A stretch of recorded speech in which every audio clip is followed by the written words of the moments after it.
good draws. Let's go into the mulligans of game number 1 and find out what happens between StrifeCro and Tides. It is going to be a Zoo versus the Miracle, and I think this game can almost determine the entire series. Yeah, if Tides is able to get past Miracle right here, which is a really tough matchup at this point, I think he's pretty heavily favored. But if he doesn't get past this point, it sort of is going to find himself in the same position that Reels did. Like, is he going to go back to the drawing board and think, should I have banned Miracle instead? Well, Miracle gets the coin and takes it away from the Zoo, so that is already a great start. Not to mention that StrifeCro has SI7 agent. This already looks pretty dicey. Oh my goodness. He picks up a backstab as well. Yikes. Ooh, that's a good draw, though. Sure. So he can take a little bit of damage. This actually is this may be like a reverse good draw, because I see him playing Knife Juggler a lot on turn 2, and his opponent having backstab and SI7 agent.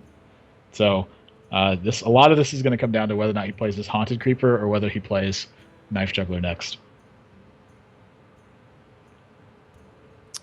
I think if you have the coin, you can kind of be a little bit more liberal with backstab, because most likely you're going to utilize it next turn.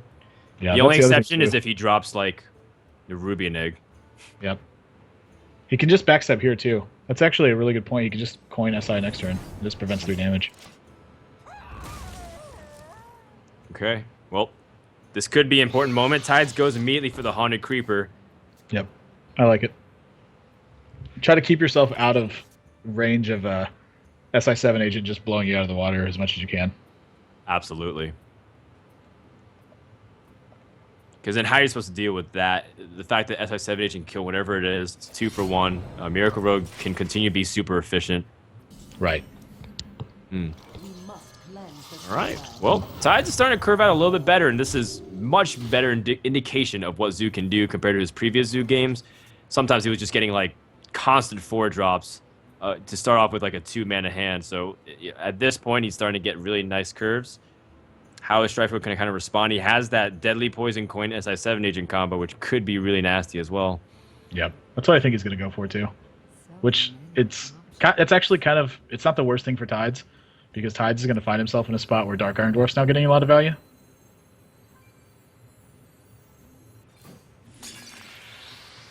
Because he can just buff up one of the spiders. So not the worst position in the world, but both these players are still fighting very hard for board control.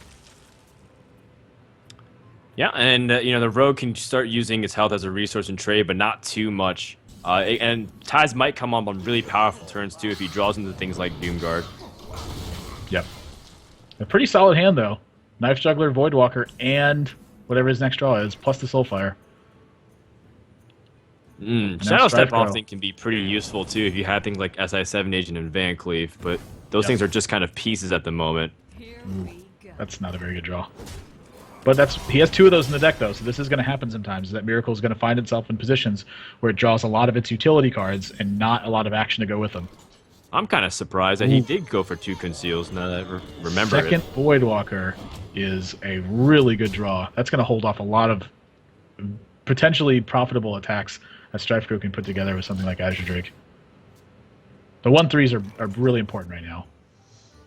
Okay, well, StrifeCro does have that Farseer, but staring at a lot of damage at the moment. What can he top deck? Maybe Backstab would be super clutch at the moment. Shiv is not. And now Tides, he may have taken complete control of this game here. Because he has Soulfire. He just has to make sure not to top deck something like a second Soulfire. That would be pretty annoying. Oh, a Doomguard. You got to tap here and try to 50-50, right? Really? I think you just slam Doomguard and go for it. Oh my gosh. Oh, he gets a juggle on the Drake. That's really important too.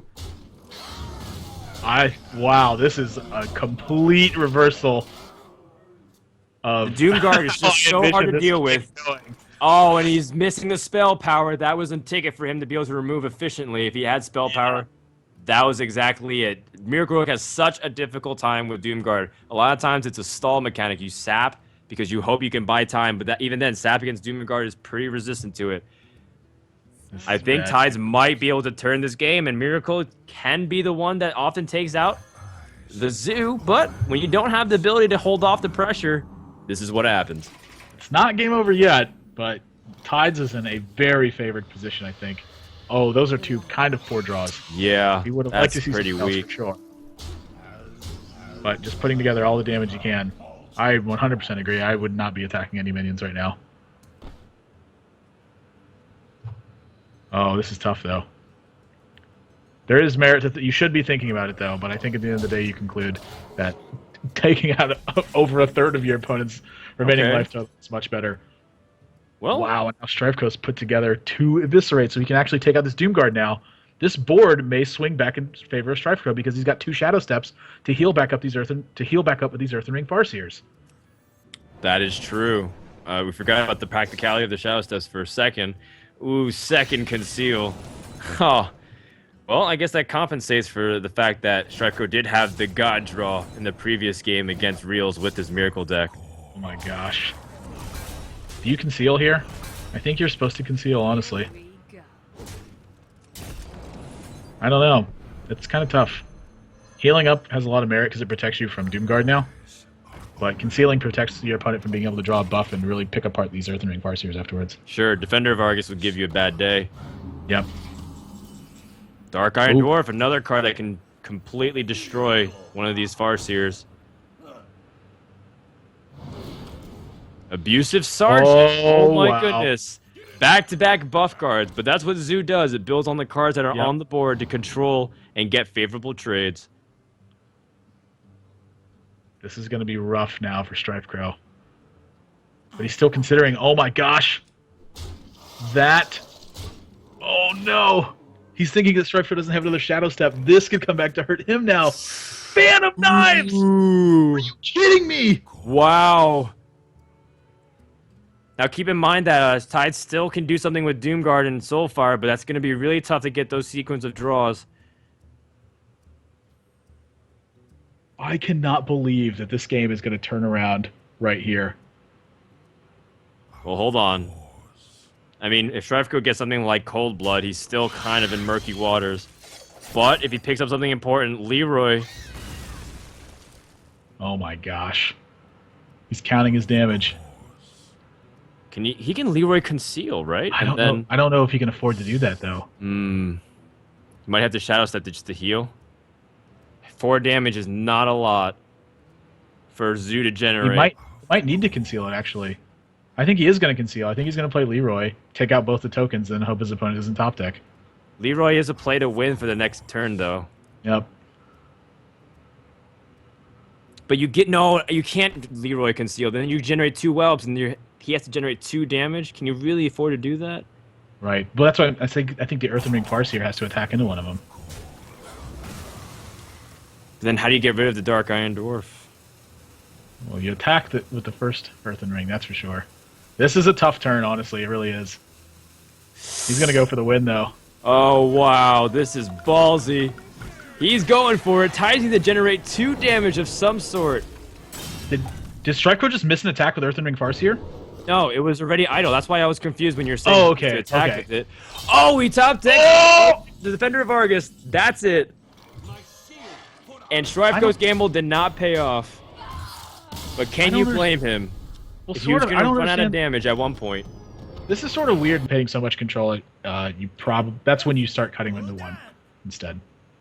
Sure. All right. Well, it's fair enough. Game number 2 is about to begin, by the way, so let's jump into the screen and find out how Strife is going to fare with his Druid deck. Druid's a fair assessment as well because, well, you know, the Hunter is not exactly the best choice against the Zoo. StrifeCro did pull out of it against Reynad in a very tight game. It was game number 5. But generally speaking, that's not a matchup that you're looking very favorably in from the get-go.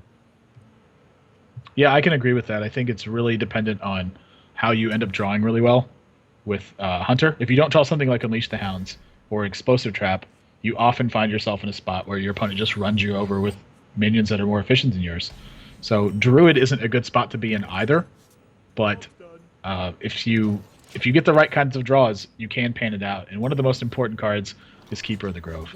If you can put a Keeper of the Grove on the board versus something, let's say like an opponent's Knife Juggler or a Flame Imp, you suddenly find yourself in a spot where you feel like you have a lot of breathing room, where otherwise you're struggling to keep control of the board turn after turn.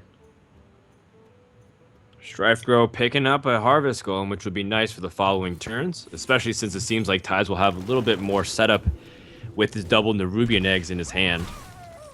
Still, though, StrifeCro does have combo pieces, but as much as they're great together, oftentimes they're separated in this matchup. Yep. Okay. I'm a little bit interested that he plays the egg instead of playing the Haunted Creeper. And I guess this is because he's going for a big defender egg turn. Well, now he can just activate it. That wouldn't be so bad. Although, I guess he is more swipe resilient as well. Yep. Because he does have that second egg.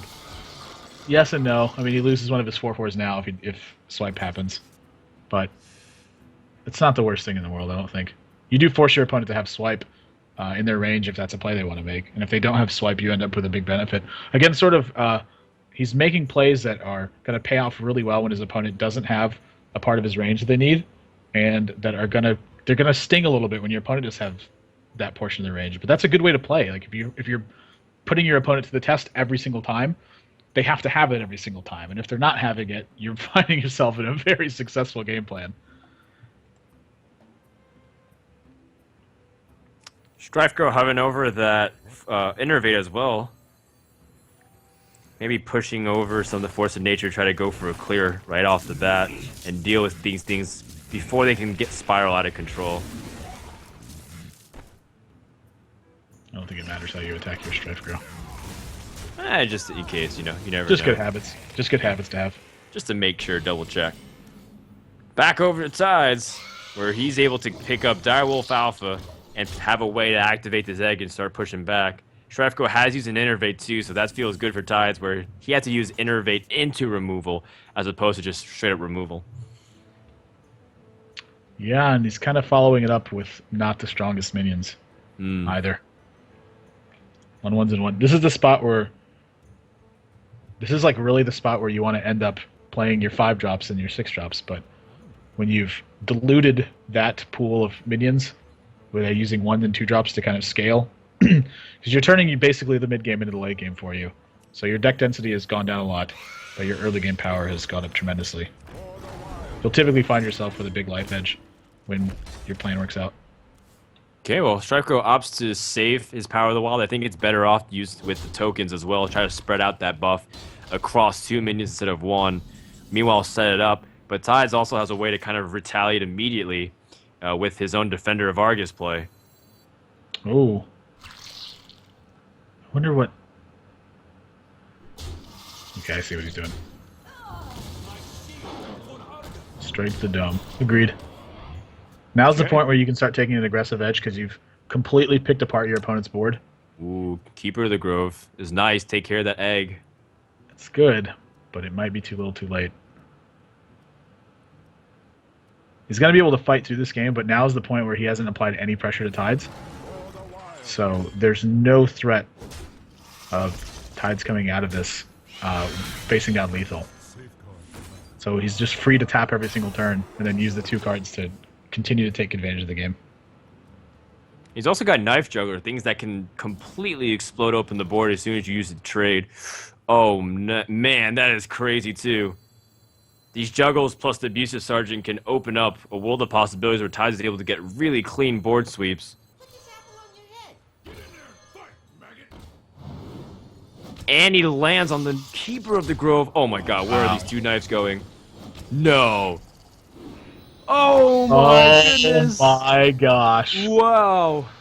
Ladies and gentlemen, a round of applause for the Knife Juggler, right? Isn't that exactly the show that he did? What else are you supposed to do? You can't. You just have to laugh at that point if you're StrifeCro, because like that's exactly the things he needed. Oh my God, that was crazy. That is a 360 no scope. Oh my God! Knife Juggler. MLG montage coming to see you pretty soon. Oh, where's the dubstep? God.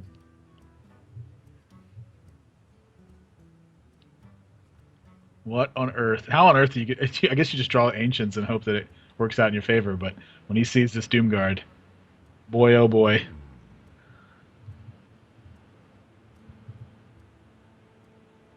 I mean, you just gotta reduce the damage as much as you can. I mean, you can try to take out this defender of Argus. I like attacking the defender of Argus because it sets you up using your hero power next turn. Like, you want to chew through all these minions, but it's close. It happens the same way. Your hero power will still be affecting, and you're going to be placing something like Power of the Wild most likely, unless you draw something else. Oh wow, he picks up a 2-drop immediately to fit within the curve. Another single point of damage. And I think StrifeCro might be dropping this game soon unless a miracle comes in his way. Yep, this is, well... No, that doesn't really... He needs spell power to go with that. This is... I don't think there's any way he gets out of this. Even just at the end of the day, if he ends up clearing out all of his opponent's stuff, his opponent's drawing 2 cards to turn to his 1. And since Tides is still at such a high life total, he can't find a way to actually pressure him out of the game. Like, Tides is free to draw an extra 6 or 7 cards this game and not really consider how it impacts his life total. Agreed. Tides needs 4 damage, so a Soul Fire or another Doom Guard would be exactly what he needs. Well, he has one of that. Shattered Sun Cleric is nice. Guess you can make the egg sort of relevant. A little inconsequential. Ooh. Well, StrifeCro's going to need some major help here, or he's just out of it. Frankly, I don't even know what he can draw. No, he needed gosh, what did he need? He needed an Innervate and a Deathwing is what he needed. But he's not going to get it this game. I suppose so. Time's going to take a 2. Inclined to agree. Game 3 is prepared and ready to go. StrifeCro, what's it going to be? He needs to draw these cards like Unleash the Hounds, really important ones to kind of control the state of the board. He can kind of stall until then. These cards delay the inevitable, but I think when you're kind of knowing you're going up against the zoo, you got to push as hard as you can for things like Unleash. Yeah, I 100% agree. I think Unleash is by far the most important card. And you're not disappointed to draw into these other cards, but you need as many chances as you can get to draw Unleash the Hounds. And Tide's wasting no time. That hand is very strong. Absolutely. StrifeCro does have some of these answers. He's got the Timberwolf, and he also has the Stone Tusk board to kind of pair things together for the inevitable Buzzard play. Also has an opportunity to use tracking and try to dig deeper and see if he can get to that Unleash quick. He's considering the merits of using Stone Tusk board and Timberwolf on turn 1.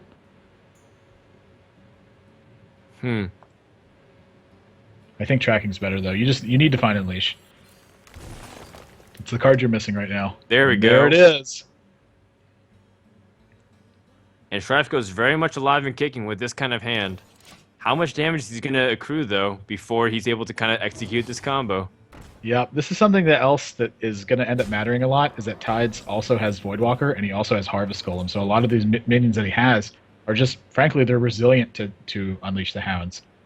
So it's gonna be close, I think, at the very end, even if he gets off a very strong Unleash the Hounds turn. He actually might find himself needing to Unleash before he gets to Buzzard, simply to stave off this pressure, because there's going to be a lot of damage coming from Tides in the next 2 turns.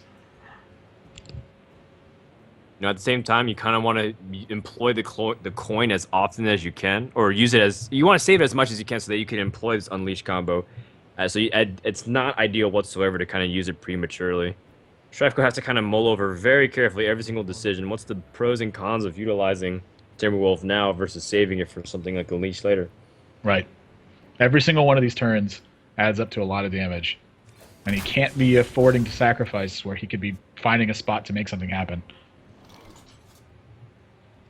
But Timberwolf is going to be so critical to making sure that he can sweep this board out. But now Tides actually has a decision on his hands. And I imagine he's just going to go for it, because this seems to be the line of thought today, is if my opponent has Explosive Trap, they have Explosive Trap. Explosive Trap's a card that's kind of dangerous to run when all of your opponents understand that Egg is a deck that you're playing. So the thought process here is whether or not he's going to extend into an Explosive Trap or not. It's something that's certainly on his mind. Whether or not it ends up affecting his decision is another thing, but that thought is always there. And now StrifeCro, he's just 2 more turns away from making something happen. I think he's going to have to Unleash this turn, and this is exactly what I was touching on. He's just going to be facing on so much pressure that he feels comfortable recovering without drawing 3 cards from this Unleash the Hounds, but he doesn't feel comfortable taking too much damage and then just finding himself so far behind that he can't make anything happen. I'm behind that 100%. You know, he's got good quality cards too. He's not really needing to draw too much. The purpose of Unleash is twofold: one, to draw cards, but also to just, you know, control the crowd, take it down a little bit, make sure to be able to stop the pressure. Faced with an interesting decision already to try to see if he can. I mean, pushing for damage isn't exactly the priority because there's not often the case where you can end the game. So getting the damage now on this Harvest Golem, is that what you want to do? It's tough to say. I mean, if Tides ends up attacking the Timberwolf, he loses a point of damage on this Harvest Golem. So he'll have a 2/1 in play instead of a damage. He'll have a 2/1 Harvest Golem in play instead of a 2/1 damage Golem, and that can make enough of an impact to matter. And this juggle, just barely misses. But at least he gets to make it up with another damage. I mean, the Harvest Golem was about the same either way. It's still going to be a 2/1 minion, so I think Tides isn't too beat up about it, but at least it would have been nice if we could squeeze in that damage to the face. Yeah. For those people curious, by the way, why he chooses to attack here, it's so a second Unleash the Hound doesn't blow him out. If his opponent had a second Unleash the Hounds, he would have lost his entire board, and that's not the position he wants to find himself in. Oh, he makes... Huffer is not the one you want to make right now, because that's just going to be a direct trade. Alright, well, he also uses the Stone Tusk Boar. Yeah, that offer does sting. Misha would have been much better. I mean, even Leok could have at least dictated a slightly better trade, perhaps. Wow, a weird mana turn here for Tides. I'm not sure if Voidwalker or Artisan Squire is better, actually. This is another kind of... These little small decisions are really what makes a difference when you're playing a deck like Zoo, by the way. It's because there's so many different approaches to the game that your opponent's going to have that each one of these ends up mattering way more than you think it ends up mattering. And I know that sounds weird to say, but the experience is what builds that knowledge. Like, stumbling across the right play isn't what the right play is. You don't want to stumble across the right play. You actually want to make the right play. And that's why every single one of these decisions is evaluated over and over again by these players. Wow, a pretty important snipe on that Direwolf Alpha for that for the Kodo, because that was allowing him to get a good trade once again with that 5 extra damage. Now Ty's loading up the board once more, positioning himself to potentially end the game. StrifeCro could do with another Unleash the Hounds. That'd be very nice. Yep, instead he gets Kill Command. And I think he's too far behind. This is a lot of damage he's facing down, and now he has to start using spells very inefficiently to deal with what his opponent has. My gosh, you're right. He's looking at 8 damage. A Doom Guard off the top just kills him, so he has to spend removal. But that stinks, because you're just essentially passing. What else are you going to do? Well, I mean, look at how important this Voidwalker is here. If he plays Savannah Highmane, it's just going to attack the Voidwalker. Like, do you have to play to drawing a Houndmaster and hoping that your opponent can't kill you, and then also hoping that the Houndmaster can recover you? That's so much weird circumstance to be relying on. And if you're going to do that, I guess you play... there's some merit to playing Buzzard and the Snapjaw. Turtle also. Yeah, it's just...